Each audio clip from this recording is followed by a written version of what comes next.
Good morning and welcome to Beacon Space Tonight, where I'm your host, Xavier Stordes, along with my co-host, Lupus Kalbrick.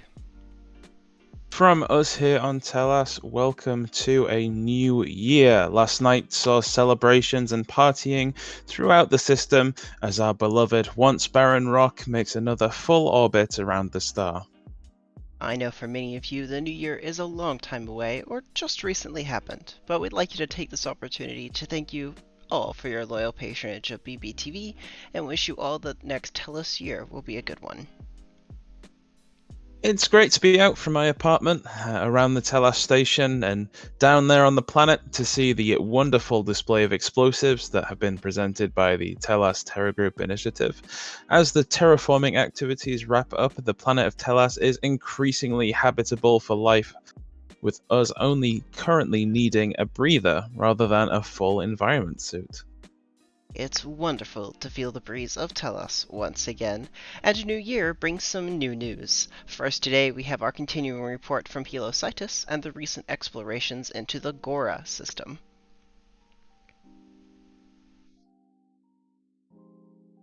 We follow this definitely fantastic report with continuing segment Stories of the Phi, then a breaking news report from the Agumala Syndicate about Planet F. In our continued politics lead stories, a BBTV reporter embedded into the assembled Commonwealth Navy forwarded a document for our reporting. Signed by Viktor Radkov, the Inspector General of the Navy Naval Provost, we can't wait to see what it's all about.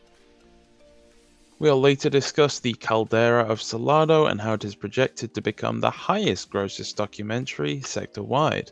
The BBTV archivist has found some new entries for us to share with our audience. We'll be covering two of them later in this broadcast.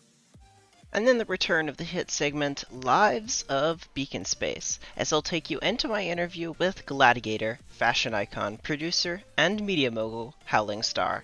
But first, a quick word from our sponsors, the New Eden Gene Bank. Become healthier. Become stronger.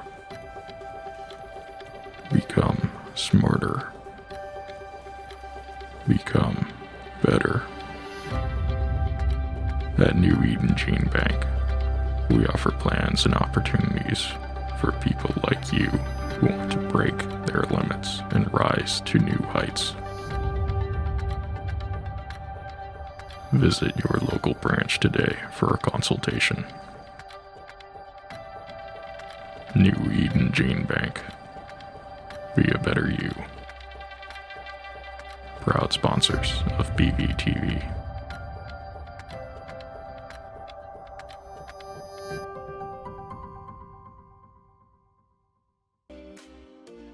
We'd like to thank the New Eden Gene Bank for their continued patronage of Beacon Space Tonight, as well as all of our sponsors who make sure we can continue to produce this show on a monthly basis. Or daily basis, as it may be. Anyway, welcome. I'm Xavier Stordes, the GM and host here at Unrestricted Lorefare for Beacon Space, our sci-fi setting, along with my co-host and GM of the Free Agent series set within Beacon Space, Lupus Kalbrick. Hello, hello. Welcome on in, everybody. We're glad to have you in our return to form here on the new year in the real world, but in our space setting, it's just Telas' new year, that is. If you don't know what's going on, Beacon Space, as I mentioned, is our sci-fi setting in which we have 9 different factions that compose the primary power players in our world. You'll be hearing about some of them during our broadcast today. And this is our monthly lore stream where we go out and chat about what's happened in fiction since the last time we did one of these. We'll get to cover the results from Faction Turn 15 and any of the lore impacts that's happened there, along with any other fun creations that have taken place. Anything to add to that, Cal? I'm looking forward to seeing what people have submitted for us. As always, thank you to everyone who's contributed. Absolutely. And we'll go ahead and get started with today's top story, including the exciting new updates from the Children of the Vein. Let's go see what their intrepid reporters have brought us this month. This report has been made possible by the New Eden Gene Bank. Be a better you. Visit your local branch for a consultation.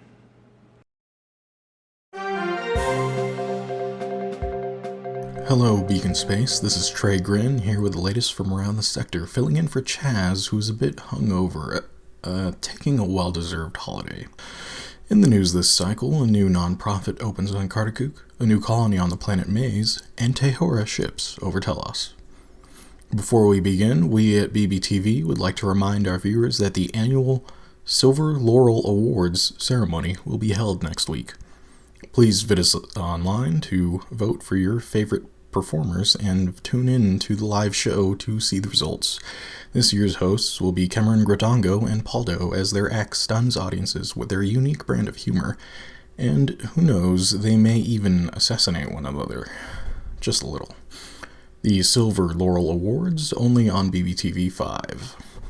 For our first story, the Kartakuk Advancement Foundation opened the doors to its first advancement center on Kartakuk this cycle.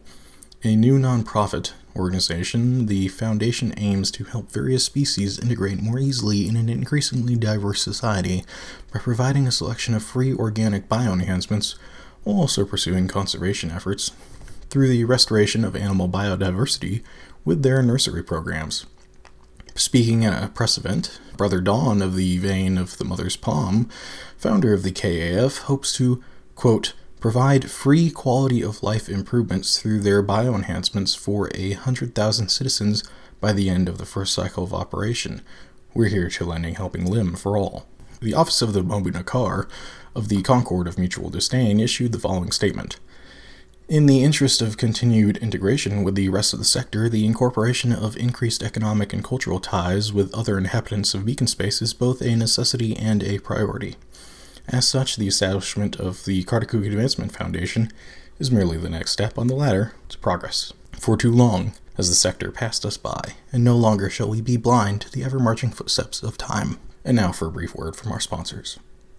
Do you feel like you aren't able to give your all? Do you feel like you've been left behind? Are you waiting for your moment? Well, wait no more. Your moment is here. Unlock your full potential and take the lead. Seize the moment with Icaros Speed. Schedule a consultation now, only on Icaros. Icaros Speed. The world waits for you. Returning to our next report with a strange story, the Vein of the Unending Song has finalized the colonization of the formerly designated Planet AQ, now officially redesignating the world as the Planet Maze of the Gora system, Hex 0904.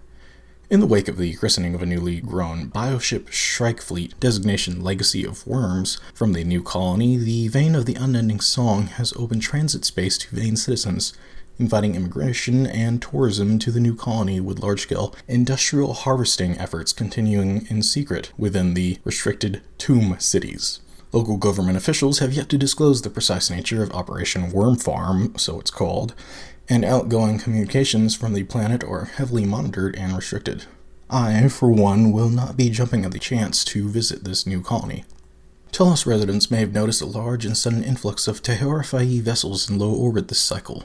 When BBTV's own investigative reporters went looking for answers, Tehora officials refused to make comment on their activities, stating simply that diplomatic relations have not changed. After being reached for comment, the Telos Governing Office released the following statement. Citizens should proceed about their regular business. More on this story later in the hour. In a breaking story, it's our pleasure to report the Aguamal Syndicate and the Children of the Vein, after lengthy deliberations, have come to some new accord just in time for the holiday season, indicating the establishment of friendly relations between the two polities with the Pact of Respect. This is interesting for us here at the studio as we remember the open conflict that occurred in orbit over Moss between the two factions approximately 1 standard year ago. 'Tis the season for progress. Coming up, BBTV's own Xavier Stortis interviews sector-famous celebrity Howling Star regarding her life's journey on lives in Beacon Space. Stay tuned. And that concludes our sector report for this cycle. We have awards, helping limbs, and buried hatchets. It's been a welcome time for progress this holiday season. Tune in next time to see if it holds. This has been Trey Grin, blipping out.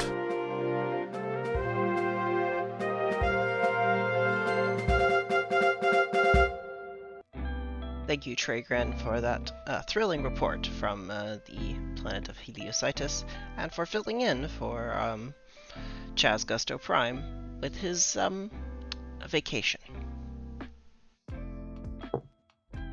Indeed. With that, let's move right along to our next up-and-coming report, which is brought to us by, it appears you've got the story in our continuing segment, Stories of the Y. Yes, the continuing saga as the brave Tahorify travel towards planet AN.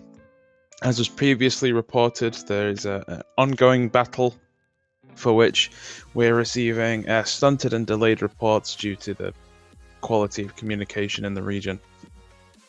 It's our current understanding that the fight is still ongoing, with the Tahora ships having successfully boarded the station, but are trapped in a fight with the station's automated defenses on board.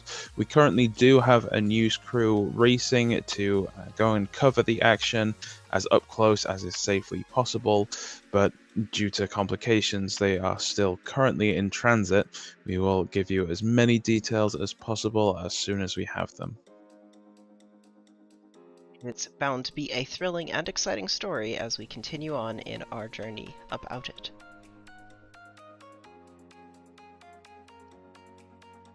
Our next story today is brought to us from the Agumala Syndicate, who have brought to us an internal memorandum, which is entitled To the Affiliated Patrons of the Agumala Syndicate. It is from the assembled leaders of the Agumala Syndicate, and it is on the subject of the Great Hunt. Negotiations on Planet F have reached their conclusion, with many disparate groups that make up its inhabitants coming together to agree to participation in Project Anaziti. While restructuring is still ongoing among the local populace, Fortuna has been selected as the new designation for the planet, as a hopeful beginning to rebuilding efforts. In larger sector-wide news for Agumala Syndicate, the world of additional parties with attention focused on the creature designated the White Whale by the Agumalan Falcons have come to the attention of the Syndicate representatives as a whole. Hunters are reminded that their actions should ensure the protection of Agumala interest, and to be wary of members of other groups seeking information pertaining to any Agumalan projects without the proper connections and credentials. Finally, an arrangement has been reached with the Children of the Vein after tensions earlier in the year. Please ensure that all residents of Agumalan space are familiar with agreed-upon allowances and boundaries in order to avoid any issues going forward, especially given the extensive range of the White Whale's hunt's expected bounds. As always, any questions or concerns relating to this memorandum, or any concerning any Agumalan operations, should be directed to your local Syndicate representatives. We'd like to thank the Agumala Syndicate for their internal memorandum that has made its way into our broadcast booth today, as well as it's great to see this agreement between the Children of the Vein and the Agumala Syndicates mirrored in both of their internal reports. Indeed, the Children of the Vein being featured in several high-profile diplomatic agreements recently. We're enjoying seeing the continued cooperation and peaceful arrangements made by the major powers within our sector, keeping everyone's quality of life high and productive. A very productive life. I am interested more about this white whale that was mentioned in this internal memorandum. I know the Agumalan Syndicate are always great hunters, but it's quite interesting to see them talking about one of their biggest targets in recent memory so openly in this memorandum. It is indeed quite fascinating to get an insight into how they discuss such matters. Quite. And of course, speaking of... Sorry. No, I was going to say, just don't forget to update your system maps for the new planet of Fortuna. Otherwise, your positioning systems may be out of date. Indeed. Make sure you have your gravity filters set to on. And to continue on the theme of getting an internal look, we have a document that has been titled, it is a working title of the Provost Report. It is a memorandum from the provosts within the Navy of the assembled Commonwealth, and we have that to display for you today. It reads, for the attention of the 4th Space Lord Vice Admiral Jennifer Ness, and the subject is escalating incidents within the 1st Marine Division. The body of the letter reading, for the last 3 days, naval provosts in Fort Gulf have seen a dramatic increase in incidents in which they have been called upon to intervene. The vast majority of these have involved members of the 1st Marine Division. Integration has made clear that the incidents stem from the events at CNB Rally on the 15th of December. Elements of the 1st Marine Division paraded before a handful of dignitaries, celebrating their return to active duty and allowing to present some of the division's new equipment. Most significantly, perhaps, was the presence of the Aethering Senwin. Most of the event passed without notice. However, during the closing ceremony, when usually the band would play the Ballad of the Assembly, they instead performed the Lament of Ida, a drastic departure from protocol reminiscent of pre-assembly ceremonial code. The Marines present enthusiastically followed the lead of the band, and concluded with a call for 3 cheers for the AFARC. It is clear to me, meaning Victor Radkov, the actions of the parading Marines was organized and supported by many of the commanding officers. This was intended as a purposeful and direct political statement of support for the so-called Restoration Movement.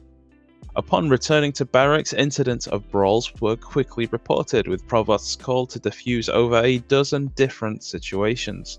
Seemingly, the majority of the division supports the obvious political statement carried out by the parading Marines.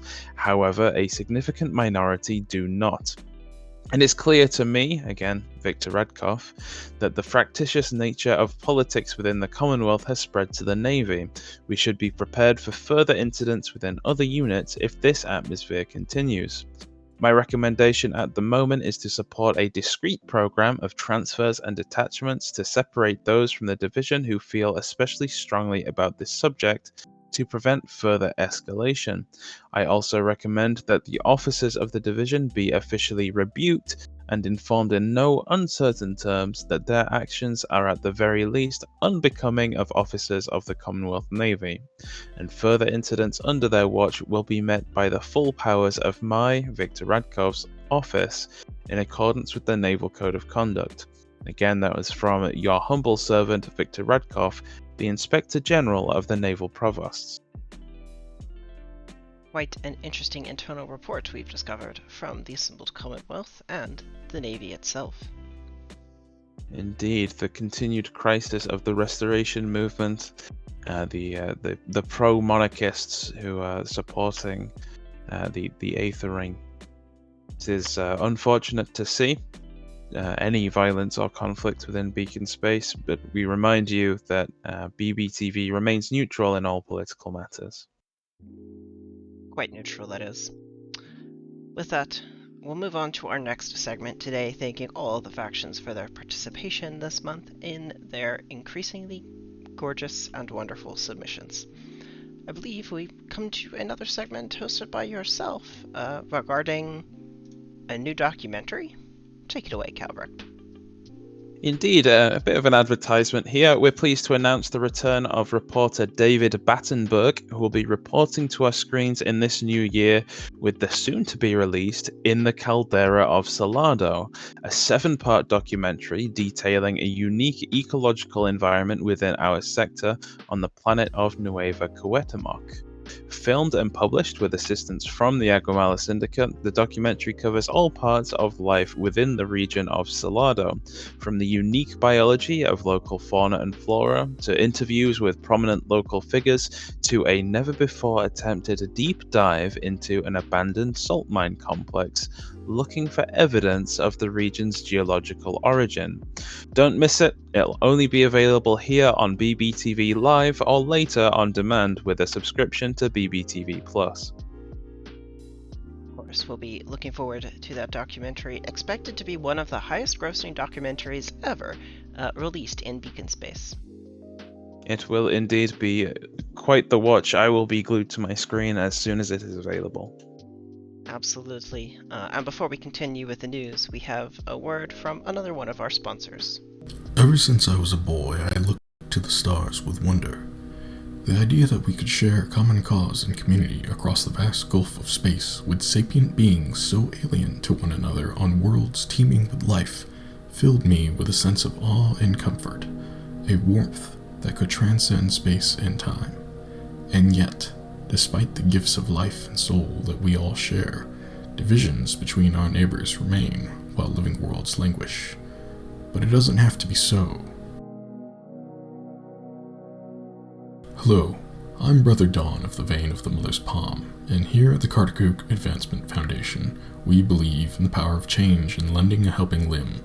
With the help of some of the best scientists and medical experts from Helositis, Kartakook, and more, it is our aim to improve the lives of the people of this sector and restore the biodiversity of our worlds, starting here on our own new home of Kartakook, the first seed of a shared dream.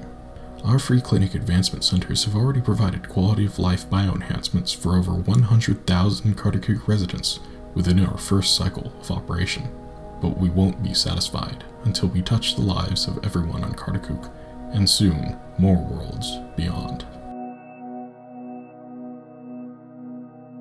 Our foundation is proud to offer cross-species speech-compatible organic vocal enhancements to open natural vocal communication between the citizens of the sector, as well as improved circulatory, respiratory, and motor function enhancements for Tauret individuals to overcome the difficulties of overland movement. Additionally, we currently support a variety of wildlife restoration and conservation programs to help restore the native population of Kartakook's local fauna, such as the sector-renowned Titanic jellyfish species. And this is only the beginning. The Kartakook Advancement Foundation, lending a helping limb for all. Contact your local advancement center for more details. We'd like to thank the Kartakook Advancement Center for sponsoring today's episode of Beacon Space tonight, and we'll be looking forward to seeing their efforts when we finally get around to visiting the planet of Moss here within the next several months. Now that you're free to travel again, Lupus, I can't wait to take you all across the sector again. Indeed, I'm looking forward to the cruise that you promised me. Yeah, we'll see about that.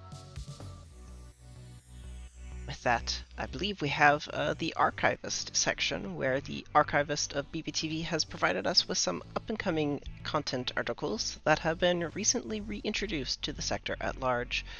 We're going to get started today's section of Archive Recovery with the section here on the Fayi cuisine.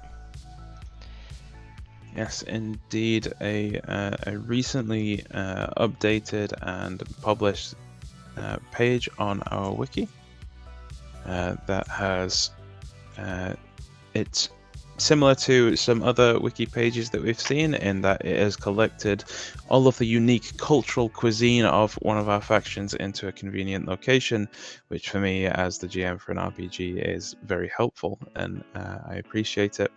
But some highlights for me personally is the spam masubi, which has been included as a sci-fi food, which I find quite entertaining.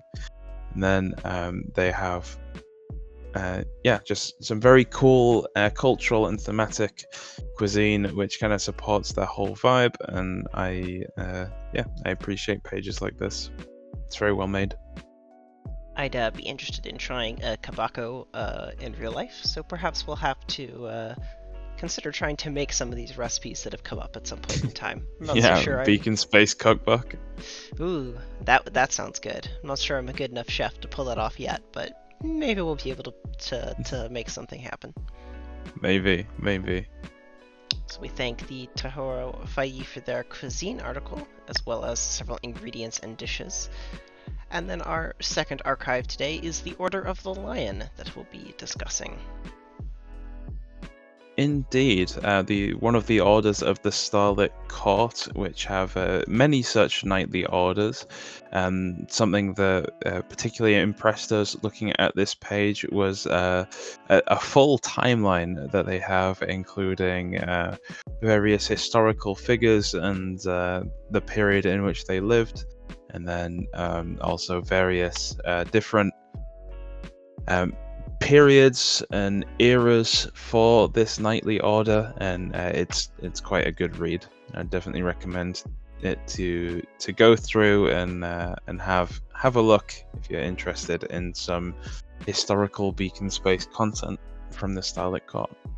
I'll be sharing both of those links here in chat very shortly if you're interested in looking at either of those articles in more detail. And of course, they'll be available underneath the video if you're catching the VOD of this later on YouTube. With that, we're going to move right along into our next segment of show. Thanks everyone for all of your contributions to the wiki. We love to be able to shout them out. And we're going to get to the segment we promised you in the intro, with the new Lives in Beacon Space, a returning segment for Beacon Space tonight, where either myself, as is the case in this upcoming episode, or Lupus Kalbrecht interviews an up-and-coming NPC from across the sector, or just individual, as they may be. So Lives in Beacon Space kicks off today with an interview between Howling Star, a media mogul, gladiator. Oh, and what all else do they do? What don't they do? That's probably the better way to put it. Let's go ahead and take a look at the Lives of Beacon Space and see what all Howling Star gets up to.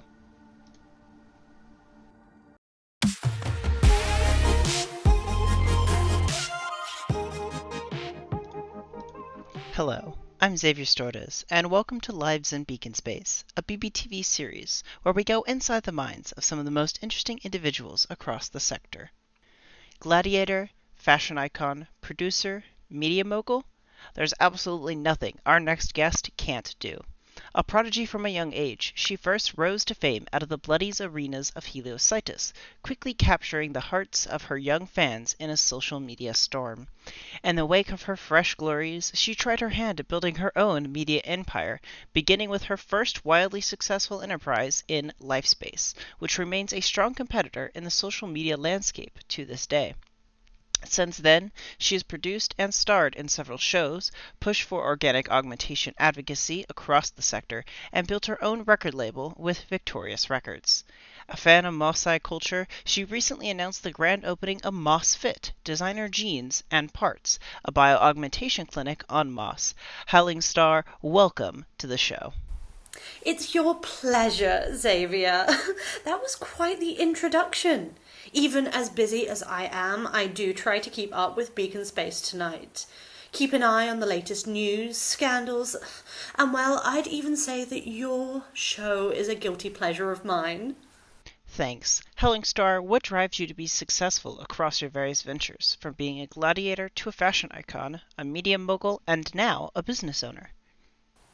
Well, you know I can't settle for being second best. It's my desire, my hunger, my need for conquest.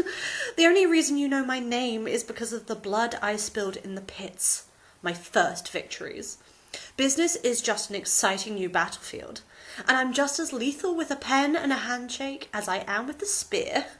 I will say I've learned a lot about trust over the years. I've come to realize that sometimes you can't slay the metaphorical beast alone. You need the best warriors behind you in battle. Why are you passionate about bioaugmentation? Why should somebody else be interested in it? Xavier, it's the next big thing. Now, I know there's a lot of trepidation out there about the idea of voluntary genetic engineering and organic bioaugmentation, but really, people fear what they don't understand, and they rely on machines and crude cybernetics to do what they can't. But why not have it all and unlock who you are meant to be? Organic augmentation is a natural process. It's unlocking the potential already within you to become your best self, the version of you that you want to see when you look in the mirror. It's very empowering. If you could only pass one piece of advice on to others, what would it be? I won't give you all my secrets, but maybe just one. Here's something I learned when I first stepped into the arena, ready to lose my life for even a chance at fame. Bravery isn't the absence of fear. It's being afraid and taking action in spite of it. True power comes from taking the terror and saying, no, I'm stronger than this emotion, and using it to achieve even greater heights.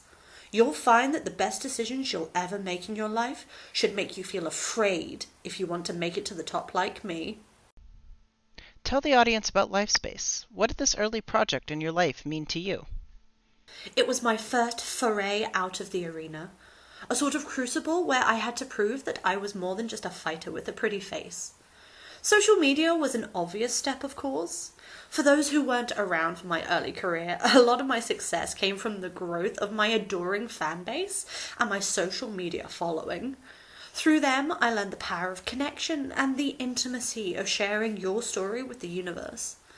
And when I started looking to form a more exclusive relationship with a platform, I realized that none of them could provide what I wanted. I saw a gap in the market, Xavier, a need, and I provided. A curated experience. LifeSpace is about you, your life, your space. If you could visit any location in the sector, where would you go and why? Oh, definitely Moss. I just love the people, I love the culture, and I love the food. I visit as much as I can with my busy schedule. Who's to say that I didn't build Moss Fit just so I could have an excuse to visit more? Seriously, I was just there for the Yuletide celebrations. Such a unique and intimate experience, and the Hell Pig roast is to die for. As a Helicotite native, I love a harvest festival or great hunt. They are a beautiful reminder of our primal roots and the infinite cycle of life. And that concludes this segment. It's been great having you on BBTV's Lives in Beacon Space. Best of luck with all your ventures. This was fun, Xavier. Love to all your viewers and my favourite little reporter of yours, Lupus.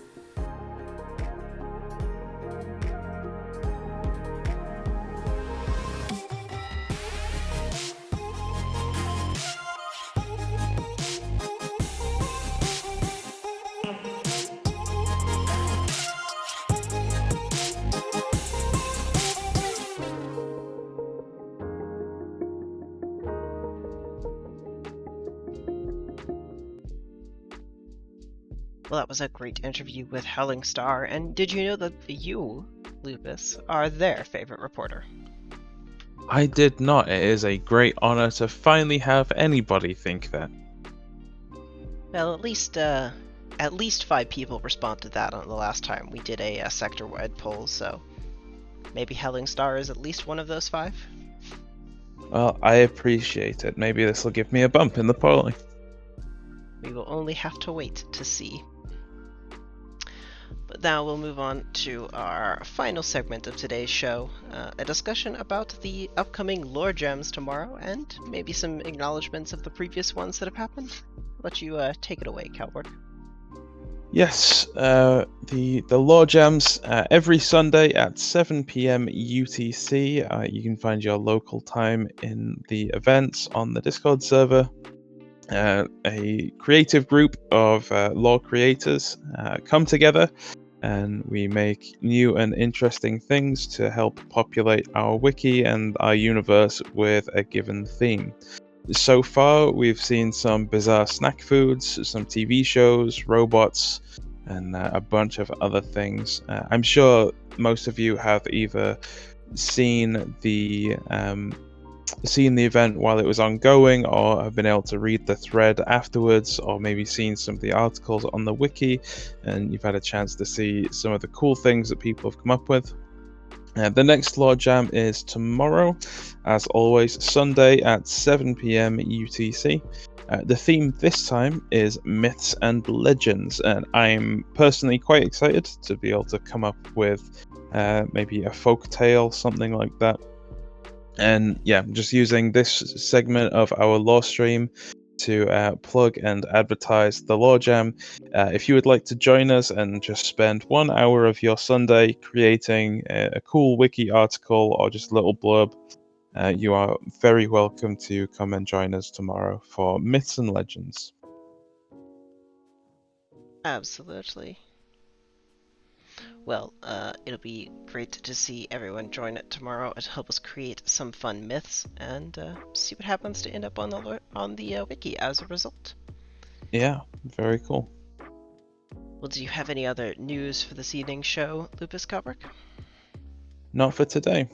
For today, I have been Lupus Kalbricht. And I've been Xavier Stortes. You can join us later in this month, hopefully on January 22nd for the Faction Turn 16, as well as you'll be able to join us in the interim over the next 2 weeks with some more video releases of our RPG series of Free Agents that runs on our Discord server. If you're interested in how to join and you want to learn more about Beacon Space, either in the links underneath the YouTube video or !Discord in chat here on Twitch, we'll get you a link where you can join our community and join a faction, help create some cool lore and everything that goes with it. With that, I think we'll leave you with some fun music on the way out for the next couple of minutes, but thank everyone for watching. Thank you for turning up.